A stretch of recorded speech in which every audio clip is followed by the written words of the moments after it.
superstar. He is an absolute superstar, Tom Mitchell. Cripps at the back. Cripps is too good. Nil, yes! Oh, how good was that?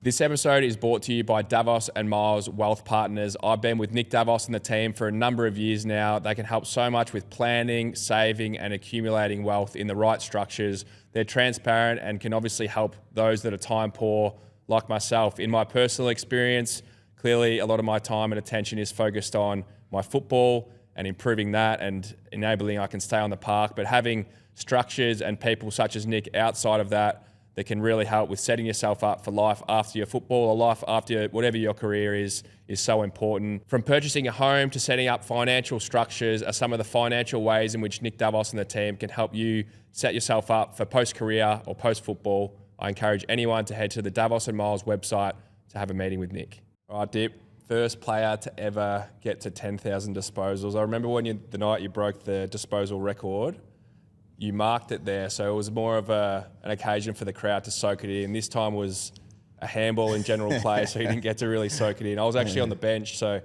I could sort of take it in around the stadium, the eruption. Did you hear the noise, or were you too locked into the game? Nah, I heard the noise. Obviously I knew that I had 4 disposals to get, so I was like, at the start of the game, I sort of knew that disposal was my 4th one, pretty early in the game.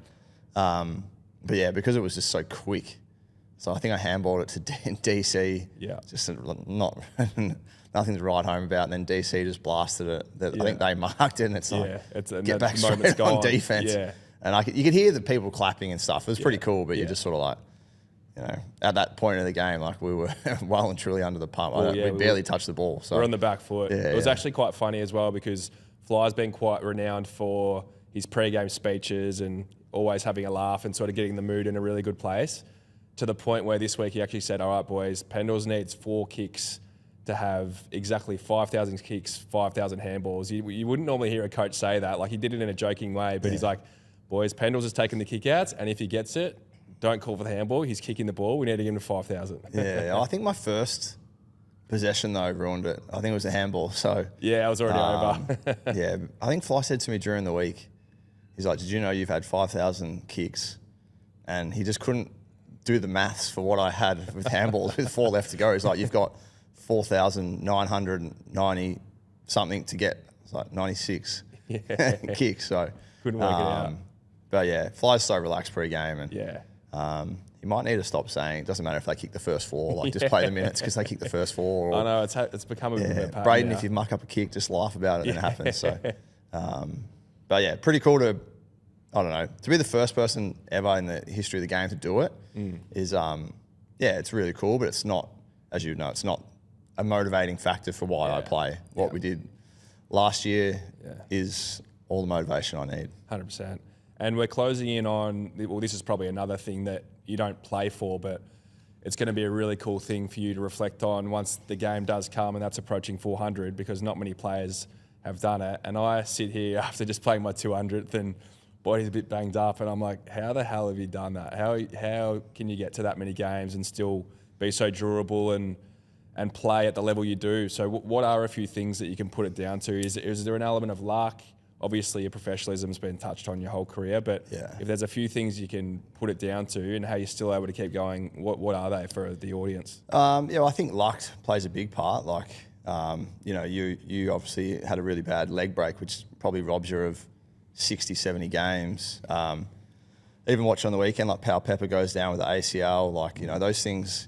And I think people don't understand how much that takes out of you too. It's not just the games you miss, it's the pre-season, the training, 18 months of continuity out the window. And I think the longest I've ever had off was probably after the grand final when I had no surgery, deviated septum operation. And I found that really hard to come back from after just missing, it was like 4.5 weeks, 5 weeks of, not really doing too much at all because you had to keep your heart rate low. I struggled so much coming back. Was this when you had your nose operation? Yeah. Off-season just gone? Yeah, just gone. That's probably the longest I've ever had to miss without doing anything. Yeah. So, so I think I've been really lucky. And then just good coaching from the start. back when I started, my development coach was Alan Richardson, who went on to head coach. My midfield coaches were Guy McKenna, Brad Scott, Robert Harvey, Mark Neild, all went on to senior coach. Obviously, Bucks was head coach of mine, Mick Moldhouse. Like, everyone that's coached me along the way has ended up as a head coach. That's so crazy. I've had amazing coaches who have sort of kept the process really simple for me. I think young guys can try and do so much these days, and they don't get the foundation of their game right. And I think I've just worried about sort of the foundation and getting that right, and then the cherry on top stuff. If I've got enough room left in the day, I'll look at it. But otherwise, just get that foundation right. Yeah. Do you reckon that's transformed as you've progressed and become more mature? Because I remember a chat we had one day, and you spoke about how, and I'm probably similar to this at the moment, I probably try and do too much still, and still trying to learn those lessons of sometimes less is more. But I remember you told me a story about, must have been around the 2010 era, where you would play the game, and then being as driven as you were, you'd go home, watch a bit of the replay, then you'd come into the club early hours of the morning at 3, 4 a.m, do ice baths and things, and then prepared so diligently for the next week. Do you think if you kept doing that, you would have gone on a path to burnout potentially? And, and how have you adjusted over the years? Yeah, well, I worked with David Stiff, ex-NBL legend and psych at our club for a period of time, and I think he's now the NBL players rep in the NBL, but I remember just working with him as a psych at the time, just saying, like, this is sort of what I do. And he sort of looked at me and he was like, whoa. And he was really different. And I sort of felt like, not in the same way, but like Phil Jackson vibes. I always got off Stiff. He always looked at things differently. And he's like, how would this routine work when you play in Adelaide? And I was sort of like, what do you mean? And he's like, well, you can't do a lot of this stuff because you play on the road. And he's like, why don't you create a routine that just starts when you get to the ground? He's like, a lot more achievable, and there's also going to take a lot of mental pressure off. He's like, because eventually you'll get burnt out if you have to do 35 things at certain times throughout the week. So he'd sort of challenged me, and when you reflect on it, it's pretty smart. Like, he just would set me challenges. Like, I challenge you one game in pre-season, don't do a routine, and then just see how you go. How was your anxiety when you first tried that?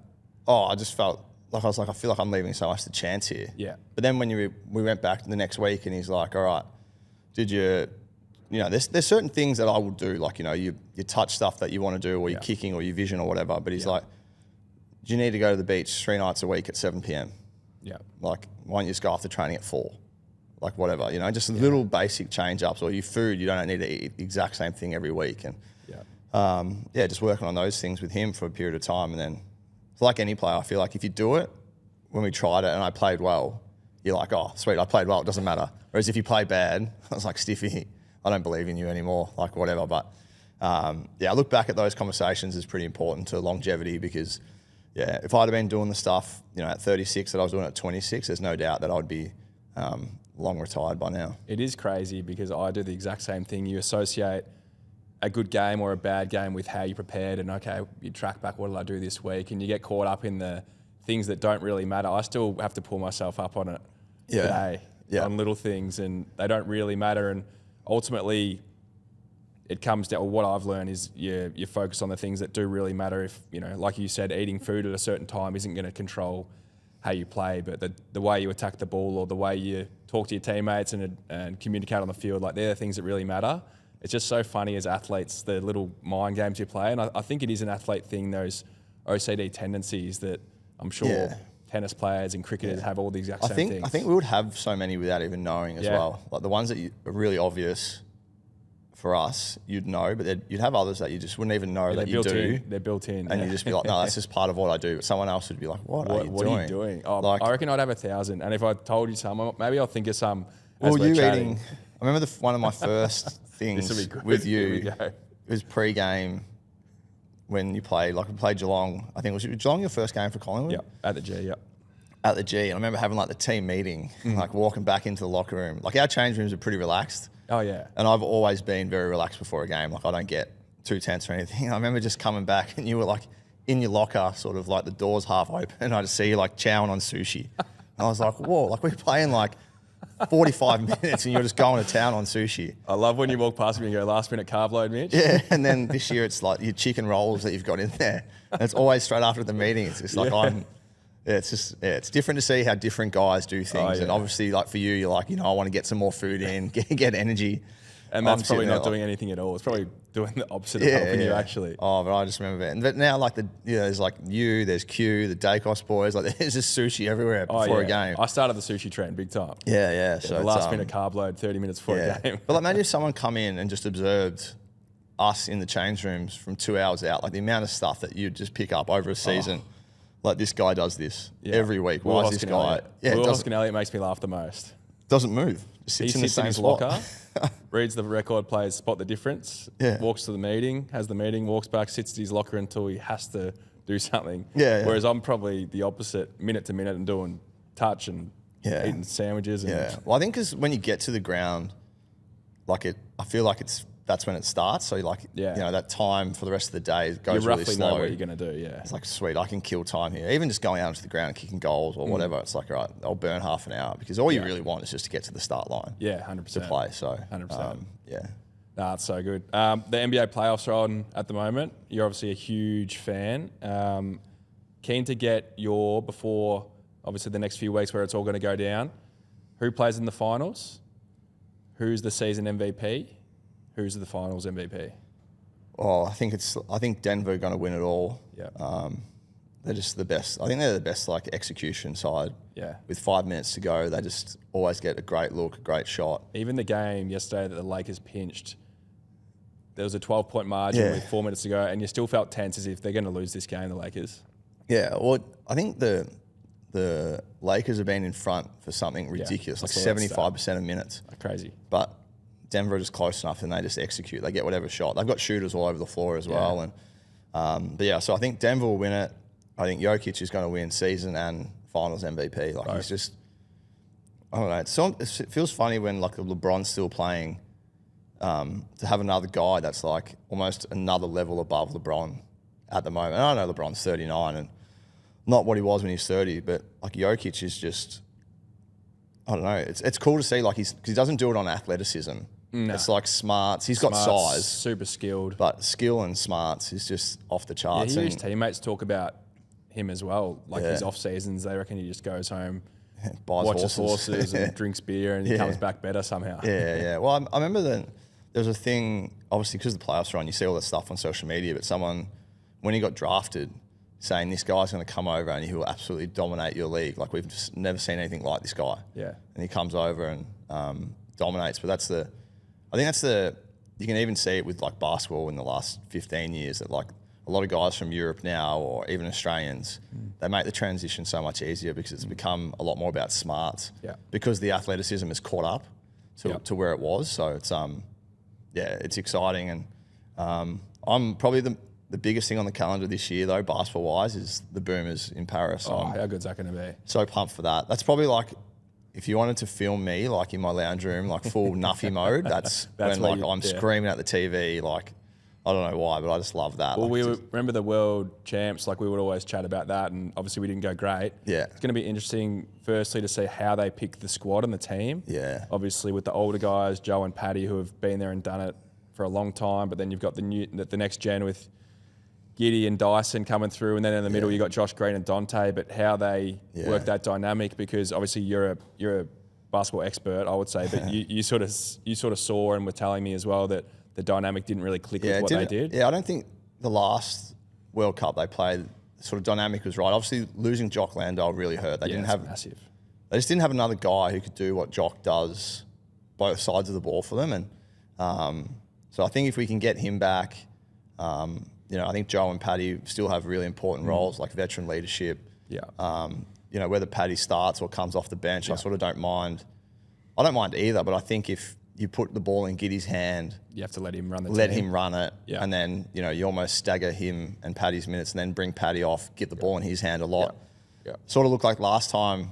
It was almost that who's didn't want to step on each other's toes. Like who's running the show here, and Yeah. they both had times when they sort of were just like, well, I'm going to run the show. Yeah. And they would play it amazing, but it wasn't really clear. Whereas I think staggering those guys' minutes and, I really like our chances. So I'm excited to see what happens. You reckon we're definitely a medal shot, but you look at the USA team. Yeah.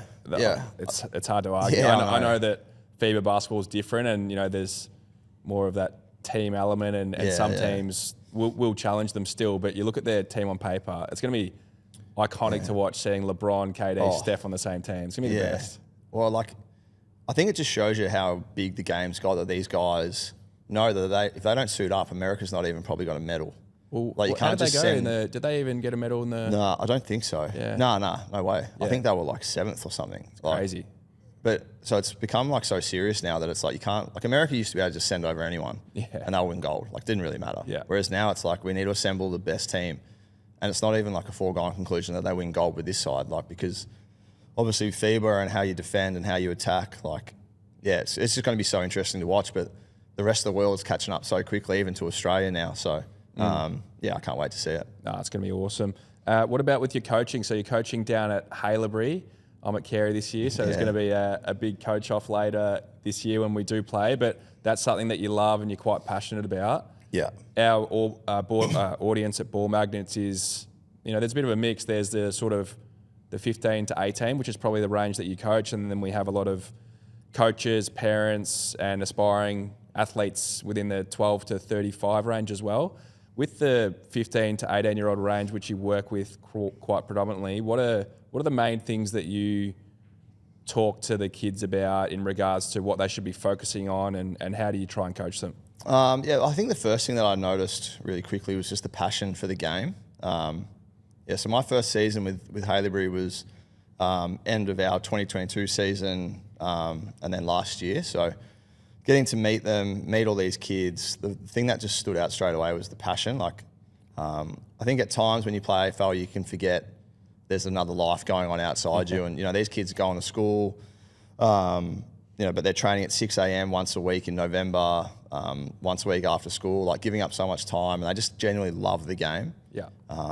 So my thing for them, for these guys, is to make sure they enjoy this part of their life, have a lot of fun, because there's so much pressure on them with schooling, and they all are so keen to get drafted. So my thing with the kids at Haileybury is to have fun and use me however you want. Like, if you want to work on this part of your game, I can help you, but I don't want to be someone that rocks up and just says, like, this is how we do it, this is what we want to do. Like, sort of, we make group decisions as a midfield already, and there's some non-negotiables with how we play, but in terms of even training and playing, I always have on my board, make sure we have fun.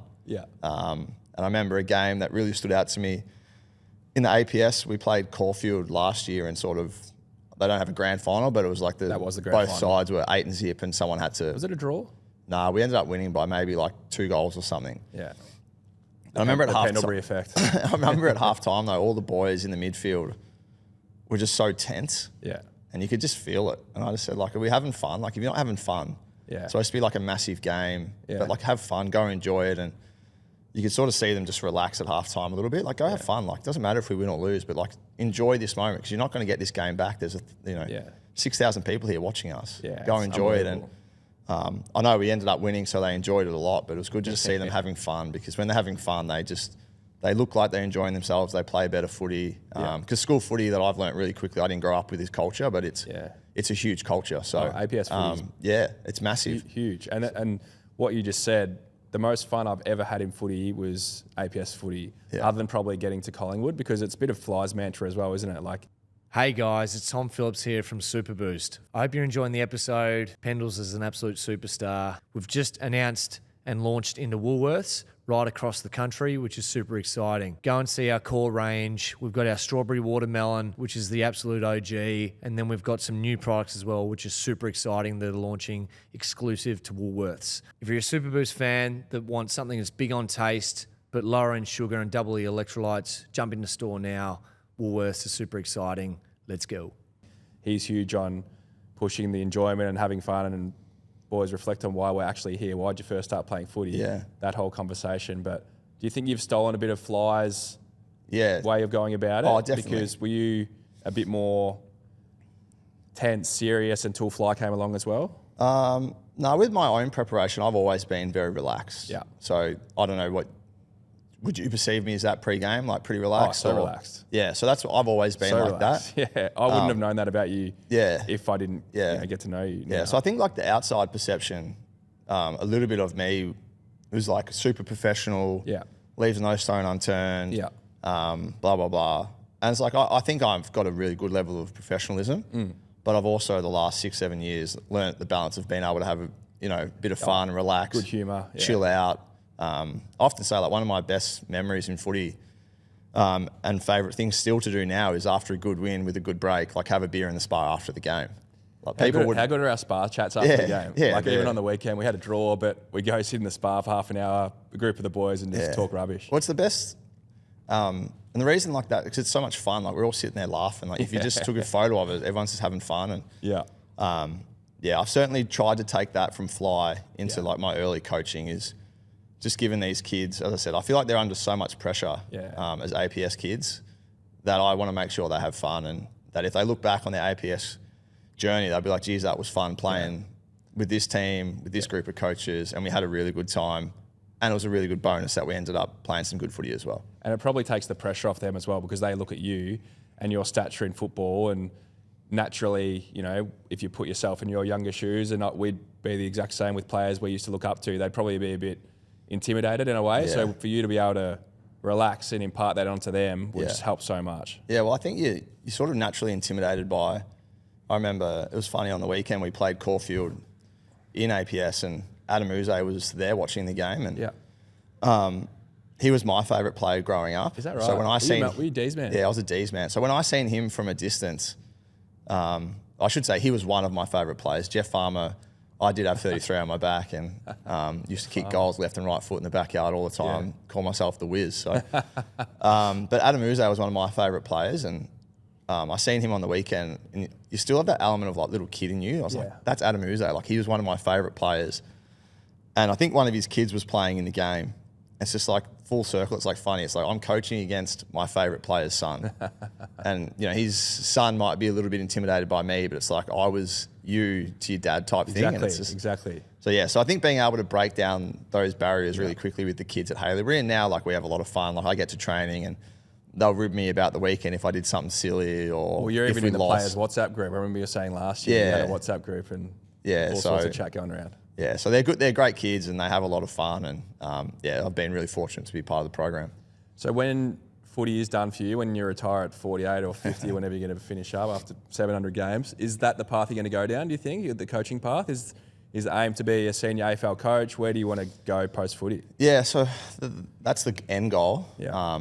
I'd love to coach my own side at AFL level, but I also feel like it's important to probably step away from the game for a little bit. Like whether that's just 12 months, have a gap year, do some different things. And when I say like different things, it might be media, it might be traveling overseas for 3 or 4 months. Like my kids are 6 and 4 at the moment, so they're a great age. Whether it's next year or the year after, to go away and do something worldly as a family and just I don't know. I feel like decompress from footy for a little bit, but because otherwise you probably get a short break and you're straight into the same cycle you've done for 20 years. Yeah, and once I jump back in, sort of knowing me, like I'm not going to be able to jump back in and then just be like, all right, in 2 years I'll jump back out. Like once I'm in, I'll be in and I'll have a plan of what I want to do pretty quickly. So, I feel like I just want to take probably 12 months off, decompress, look at the game from a different lens. Even just little things like be able to take my kids to a game of football. Like I've never done that. Sit in the stands with Jax and Darcy and watch Collingwood play, something like that. Like I've never done that, something that I want to do. And like the end goal eventually is to senior coach, but I don't feel like I'm in a hurry to get to that point. One thing I find so funny about your son Jax is he's got number 2 on his back. He's got to go his number on his back, and you always go up to Jax and say, Jax, what's going on with the number 2? Because most kids you see in the locker room have their dad's number with dad on the back. So how did he get Geordie's number? How did that come about? When we got his jumper, so obviously Jax and Geordie formed a pretty good relationship in the hub. So Jax, is that where it started in the hub? Yeah, so I think Jax was like 3 at the time in the hub. Yeah. And he had one of those like balance bikes as a kid, like where the kids like run like the Flintstones. Yeah. They got the bike and run. And Geordie used to come grab Jax in the afternoon and take him for a lap around like the lagoon where we were staying on the balance bike. So they become like little buddies then. And like at the time we said... Geordie's little kid still as well. Yeah, so that's why they're getting along But so at the well. time, like I remember saying to Geordie, like he didn't realise just even give us half an hour of break just from Jax. At 3 years old, like they're pretty full on. Like it was a huge chop out for us. So like, just said like, mate, thanks so much. But probably at the same time, like Geordie wanted a mate to hang out with. So, but yeah, we got his jumper and I said, what number do you want on the back of it? And he sort of just looked at me and I was like, oh, he's not saying 10 here. Just got the vibe straight away. And he's like, can I get Geordie's number? I was like, absolutely, mate. Like we put Geordie's number on. And the other day he got his Oz kick stuff and he got to write like favourite team, Collingwood, favourite player. And he looked at me and he's like, Dad. I was like, yeah. And he's like, do you mind if I write Bobby Hill? And I was like, mate, write whoever. I wonder where you sit in the pecking order for all this yeah, stuff. I'm probably way down. You're Like, sliding. I don't even think he knows that I play in the team. But I think that's like a real cool indication of like how comfy he feels with the boys at the club. And even my daughter, like they come in, they're happy to high five, they know everyone. And it's not like, I don't know. It's not like they just walk in and they're just like stuck with me because they feel safe with me. Like they feel really safe in our environment. So, it makes me laugh that he's got 2 and he's probably, even his next 3 jumpers wouldn't even have my number on it. So, but yeah, that's just the way it is. It's so good, so good. Love seeing that. And I think for all the parents, obviously don't have kids, but you can see how happy it makes you guys with the kids running around. And it's a part of our culture, obviously, to have families and kids around in the rooms. Does that, like, what does it make you feel when you see your kids interacting with the boys and how comfortable they are? Is it like, is it pride with how, happy you are to be at the club? Is it, what do you feel when you see that? I think it's just a testament to our culture. Yeah.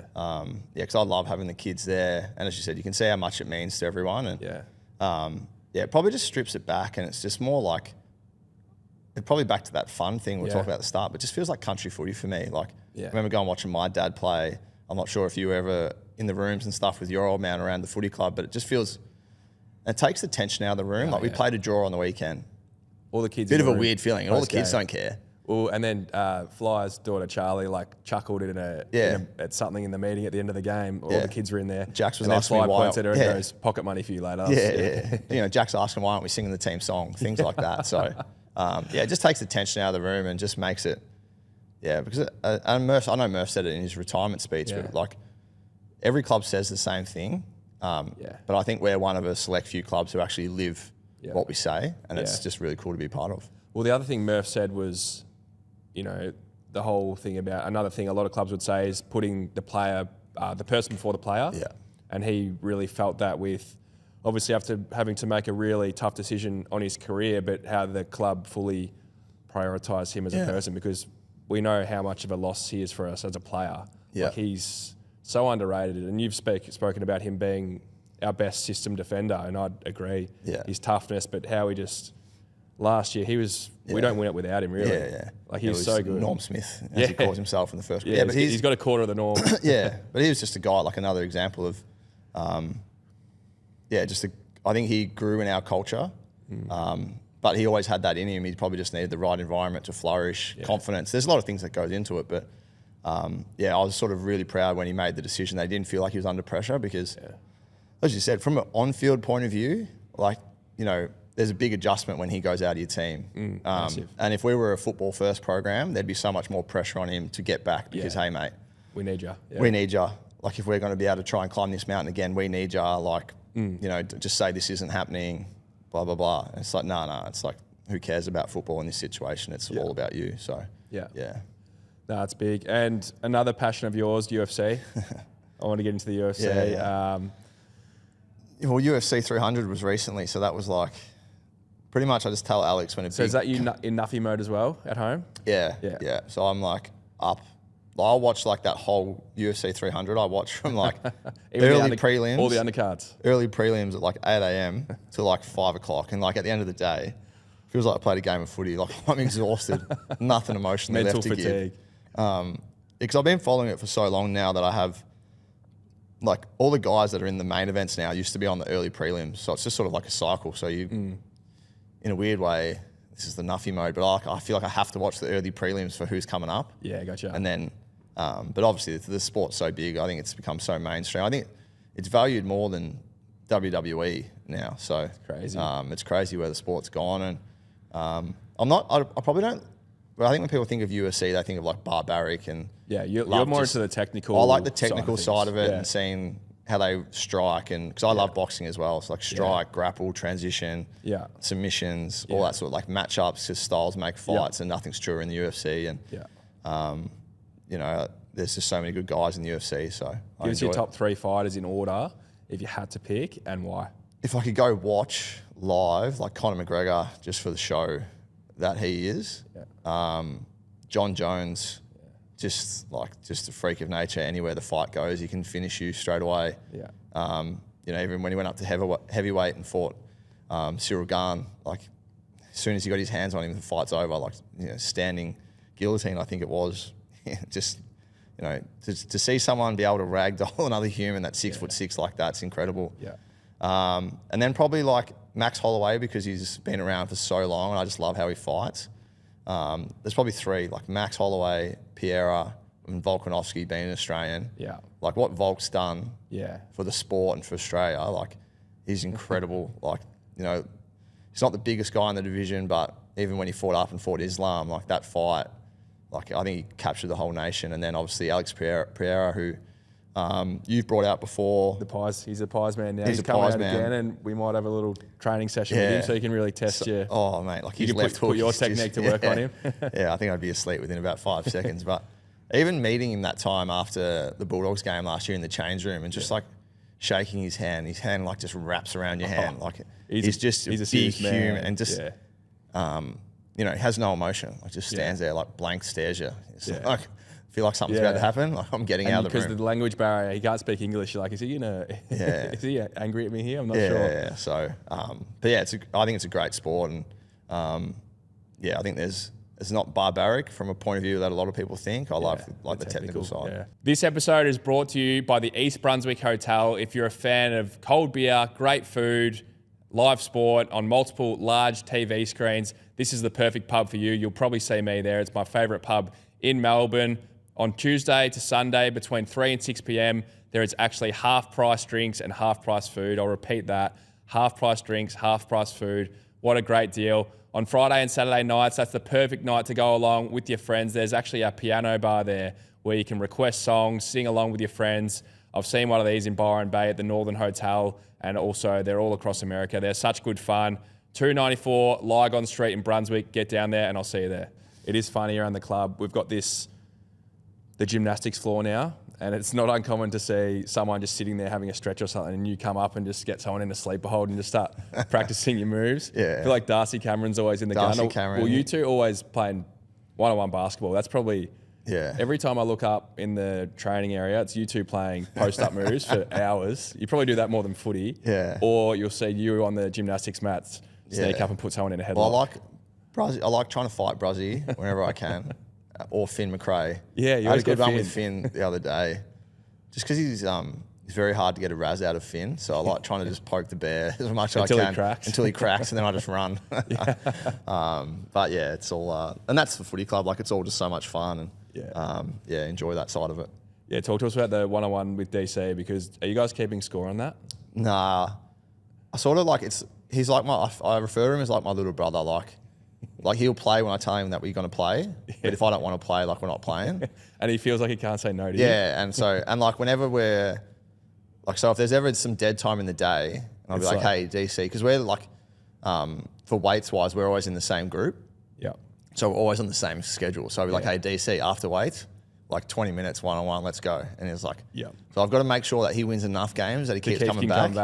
But don't let him get too confident. So I love when you just start putting blokes in the blender. It's so good to watch. Another one you can do that too is Franchise, Billy Frampton. Oh, yeah. You'll call him out and he'll never say no. And he's happy to sit there and cop 10 buckets in a row from you. Whereas if that was me, I'd be walking off after two, just not... Well, like Josh Dacos, he didn't play basketball for years because the basketball crew was pretty solid. Yeah. Now that's sort of fallen away a little bit. He's back on the floor. Yeah. So, but Billy Franchise is another one that you can just like, it's like fishing in a salmon farm, I'd imagine. You just throw it in, he'll bite, and then in he comes, him and take DC. anything. Yeah. Who's your starting five for the Pies? Oh, for the Pies.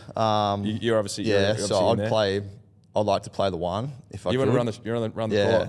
Run the point. And then I think Coxie as the 5. Yeah.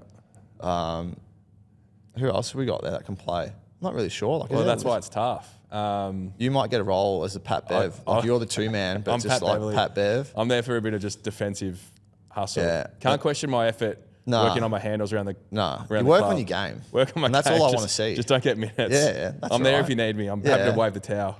I think Howie, because Howie can shoot. He can shoot it. Like shoot the absolute PISS out of it. Yeah. So And then maybe Darce Cameron, so he keeps playing one-on-one with me. Get him in the 4 spot.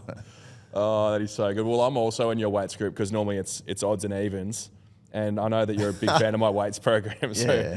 do you want to talk a little bit about that? Because I've actually transitioned a little bit in my career.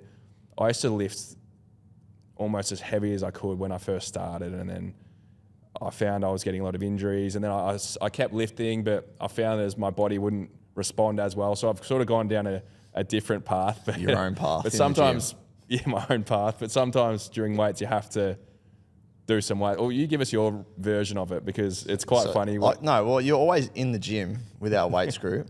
Not like, then the weights will start, and then you go to like some machine, do some weird leg stuff for a little bit. Like there's never any weight near you either. There's never any weights. And then look over, and you have like a 6 kilo dumbbell. Just do one set of maybe like 30 on your right arm, and then you're gone. And then you look down the sprung floor and you're boxing. And then you come back up for another 30 on your left arm with the 6 kilo dumbbell. Yeah, it's one of the best. So funny because sometimes you're so locked in the gym, and like I'll be like, you might be in the mirror or in the corner of the gym, and I'll look around, and then it'll be you and a few of the boys just pissing yourself and like, what are you doing? Yeah, you can just see. I think maybe you just get a little bit bored up there. So you just start you gotta think of things you sort of to just do. grab whatever's near you. Yeah, Just be What's in like, the oh, vicinity? that's there. I can just do that exercise. So Because I like to kill you don't want to leave the gym early. Like I like to fulfill the full 60 minutes. But I'm like, if I'm done at 30, I just got to think of stuff to just make it yeah. up. Well, that's why I go play one-on-one. Like, Yeah. Once I'm done, I go That's a play. part of your weights program. Yeah, and I remember like someone telling me early days, I don't know whether I've just made this up in my head or not, but it's like touch with a footy or a basketball, it's the same sort of thing. So as long as you're handling balls, Yeah. it's the same. You're training the same muscles in your mind and your brain, I'm huge on that as well. stuff like that. So And it's more fun. So yeah, when How I many go tram play, tracks can you do? yeah, when I go play basketball with DC, well, I love doing it. It's fun. It's like I'm still playing with the ball, Yeah. footwork, Yeah. all that sort of stuff. And it's not why I don't go, oh, I need to get some touch in, so I'm going to go play basketball. Yeah. I go play basketball because I love playing it. But even in the off seasons now, like a lot of my cross training days that I'll have, I'll just go to like Hoop City or Yeah. a basketball court, play one-on-one, shoot, Yeah. do some old drills, whatever it is. Yeah. Just because I love, like I don't see that as an hour of my day. Like it's like I just go shoot for 90 minutes. It's all coordination. So I like just doing that sort of stuff. As I said, I feel like I've done my time with tram tracks. Yeah. Round on the There's right, only so round many on you the can left. do, yeah. And I don't see a transfer in that to a game of football. Like you're standing dead still, right, left. Like get me off the net. I'd rather do like 30 hard touch things Yeah. than 400 tram tracks. Does that mean you have an emphasis on our scheduled team sessions to do that? Because you always train so hard and well, but that's your time to do it because you're training at game speed that's what you'd rather practice than the crafty stuff that's at lower speed, lower pressure? Yeah, well, I probably like transition. Early days, I used to smash like ball work out on the sprung floor that we've got, but it'd always be based on something that I wasn't happy with from the weekend, whether it's taking marking inside 45 kicks or snaps across your shoulder for goal, whatever. It always be like ground balls into a bag. Obviously, I can't do a lot of that stuff as I've got older because when you're 26, 28, you just bounce back. You just feel like invincible every day. Yeah. As at 36, you feel the bumps a little bit more Yeah. here and there. But yeah, probably more just like team training now, like making sure it's sharp. Yeah. I often say to a few of the boys that by the time the full ground drill starts, that's probably when I'm warmed up, ready to go. Like it takes me a while sometimes. So, and it's pretty funny, like the tackling drill that we do, named after me. So I don't think I've ever got a tackling. I don't think I've ever got a tackle in that drill for 2 years. And it's named after It's you. named Well, after me. You've also got, on the records, you've also got the most tackles of all time. Yeah. Which you wouldn't know. Like, you wouldn't think Scott Pendlebury, Tackle best machine. tackler ever. Yeah, you know what I mean? Like, remember the stat last year was like, Pendles, you've been our best corral player this year. Like, they'll give you a pump up, but then they're like, he's had the most tackles ever as well. Yeah. Well, I'd like to see myself as a good corral player as well. So Just don't get stepped. I can fall into a tackle every now and again, but it's a weird one, isn't it? Like most tackles, but I just think I've played a long portion of my career in the midfield, and if you're in the midfield, you're bound to get 4 or 5 a week. Just from being around. Yeah, Well, sometimes you get tackles when they record them when you don't don't think even they know- would. yeah, you don't even know Like you sometimes had you can them. just touch someone and they kick in, it goes 5 I meters think slice. if it affects their disposal, it counts as a tackle. Yeah. So like if you just slap them on the butt and they kick it down Darcy Moore's throat, you're home. Beautiful. Yeah, Good for the stat sheet. And on the basketball stuff, so you a huge Kobe Bryant fan. Yeah. Not as much LeBron James for reasons of what are the reasons actually? Because you're a Lakers man. Probably just the style of play. Yeah, okay. I know like Kobe when he finished was everything just went through him and he'd shoot 30 shots a game or whatever. But and I still appreciate how LeBron plays, but and I don't know whether it's me buying into the media, but just how much control he seems to have around every decision that organisation makes. He runs the show, yeah. I sort of I like how Jordan and Kobe both had great coaches that, challenged them to alter. And I was like, I don't know if LeBron's had that great coach to help guide him. And I don't know whether that's because he hasn't allowed himself to be coached by that person or it just never went that way. But I appreciate LeBron, don't get me wrong, but I just loved Kobe and Jordan a lot more. To the point where you had last year, it was pretty well documented, but you had the Mamba mentality across your jersey. And your last quarter of the granny's been touched on plenty, but obviously that's probably one of the moments in your career where it's a huge moment, like heading into that last quarter. Well, for all of us, really. Yeah. How much do you draw on that mentality going into that? Like, is it something you thought about going into the last quarter, or is it more that you train it and build it into your instinctual habits so long that you just went out and did what you did? Yeah, I'd like to think it's sort of 18 years of hard work. Yeah. Comes down to that moment, so you knew you were confident. Yeah. Knew you were confident. But I looked around at like our midfield group and it's like there was all an element of pain before that grand final for all of us pretty much. Yeah. Like, you'd played in a losing one. Geordie had, I had, DC. Steele, DC lost the prelim the year before. So there's all that little bit of like, we know how hard this is and know how hard it is to get back. And I think at that moment, 3/4 time, for all of us, it was just do whatever it takes. Like whatever it takes. I could look around and I would honestly say that everyone would have done whatever it takes. And that's pretty unique. Yeah. That stage of the game. It's like whatever happens, like we're going and we're all in 101%. And that's a pretty powerful feeling. 100%. It's something that I've mentioned to you a number of times, and with your leadership, and you always have those perceptions of players from afar. And since I got to Collingwood, like I can honestly say the most selfless player I've ever played with is you. And you don't perceive like the greats of the game to be like that, if that makes sense, because you have to have an element of a little bit about yourself to be that good, or that's what you think. But you couldn't be quite the opposite. And even with the way you touched on being coachable with big athletes like LeBron, whether they are or not, but that's something that you are, especially with our coaching group as well, and the way you lead the team. Have you always been like that? Was it something that when you became captain, you had more of a priority? Like you're always just about winning in the team and what's best for the team. Like how? Yeah, it's pretty so impressive. Yeah, I'm not really sure. Have I always been? I think when you start, obviously you're trying to get your foothold into the team. But the way I sort of look at my career is like my second year I played in a prelim, we lost by 5 points. My fourth year we lost a prelim. My fifth year I win a grand final. So I've sort of been around teams trying to win a lot. So there's no real time for your ego. Like I haven't been down the bottom that many times. I think 3 times I've missed finals. Yeah. So it's always been to me about winning. Yeah. And certainly through certain parts of my career, it was different. Like it was like you're just the midfielder. Like 2010 or 2009, 10, 11, it's like you're a midfielder, go out and dominate. Like that's your role pretty much. Like go out and try and be the best player on the ground. Like we need you to do that. Yeah. But then as I've got older, it's like, my role's changed. And I've always seen myself as a role player. It's just your role's different. JJ Redick talks about that on his podcast. Yeah. So my role now in our team is, a lot different to what it was 8 years ago, 10 years ago, where it was like, just go hunt the footy and play. I can relate to that 100%. Yeah. And it's like, well, now I've like there's Geordie, there's Nick, there's you, there's guys around that, like so many different mouths that need to be fed. So it's like, how can this group be the best midfield group? Because I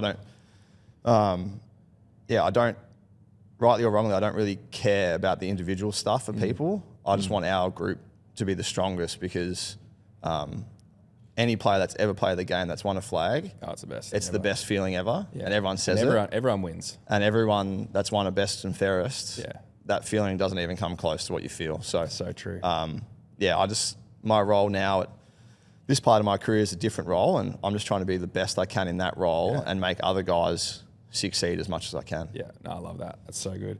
We're about to wrap up, Pendles. Got a few quick-fire questions. Probably done these 1,000 times, but the Who'd you barrack for audience growing up? what's that? Who'd you barrack for growing up? Yeah, exactly, all that. Well, we already know it's Melbourne, but who's been your toughest opponent and why? Lenny Hayes. Yeah. Just because I loved how he played, and as maybe we were just talking about it then, but when I was young days, I got the opportunity to play on like a lot of the great midfielders that you'd think of. But one thing a lot of them didn't do is they just didn't respect you. So they basically just played offense and just cruised on defense. Yeah. And they were allowed to do that, and they were so good at offense that they probably didn't have to worry about it. But I remember playing Lenny Hayes and just being like, this guy goes as hard both ways as you can. Relentless. So I was like, you had to be on all the time, and when you thought you could go get the ball, you would, but against the other teams or the other star players, or against St Kilda, like he'd give you an inch, and he'd be happy to walk off the field 15 possessions each, but he would have 10 tackles and you'd have 4. Yeah. And it's like I loved how he played both sides of the ball so hard. Yeah. The other one we had here was so many career highlights, obviously the premierships, but is there like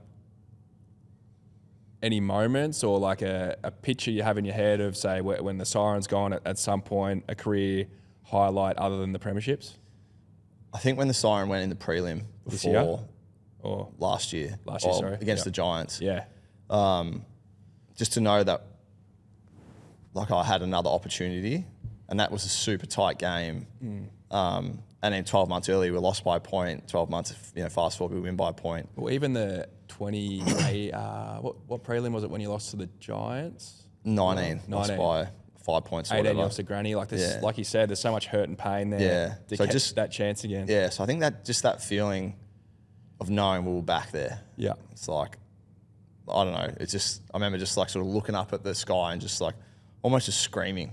It's like we were back, and it's like, sweet, like I've got another crack at it. And that's up until that point, that's what I was playing for. And the footage of Geordie running on the field gets played pretty much before every game. The big of him bear. running on how funny is he with that. Yeah. And the last one is, we sort of touched on it before, but we're about to release some in-season training programs. We obviously help a lot of aspiring athletes out there, and you touched on the fun element. What about from like a performance point of view? What are some things you would encourage players to work on, whether it be fitness, skills, any finer detail things that you always try and push? I think for most kids is being able to be good on both sides of your body would be something that I would say, because only the greats can get away with being one-sided. Yeah. Whereas I think it's a thing that could separate you. Say if you're a really good player at your level, but you can go either side or either hand, that's a thing that's going to give you more time, separate you in the skill department than a player with a similar ability that can only go one way. Yeah. That's pretty much everything. I didn't have time to do any commentary for you today because I know that's what you wanted. That's so after the grand final last year was when the commentary came out. Obviously, you were doing the Conor McGregor entrance, and then I took control of the microphone, where sort of a bit of imaginary commentary, which you always love me doing. So it's still one of my highlights from post winning it, was that Monday when you brought it out. The commentary up the chimney and Josh to Nick to Josh to Nick to Josh. Every time we have a video, like, Mitch, do the thing. Oh, it's just so funny. I love how you've already pre-rehearsed exactly what you want to get out. I know that's my role now. I'm like, I've got a role here. Like, I've got to go rehearse and nail this. But I need some new content, so I'll do that for you, mate. But thanks so much for coming on the pod. Absolutely love playing with you. Star of the game. Another 10 or so games to go to 400. I think it's about 10, And then you'll probably get to 500 knowing you. So, mate, we'll go back to the club now, get some sushi in you, and we'll get to work. Yeah, absolutely. Cheers. Thanks for having me on.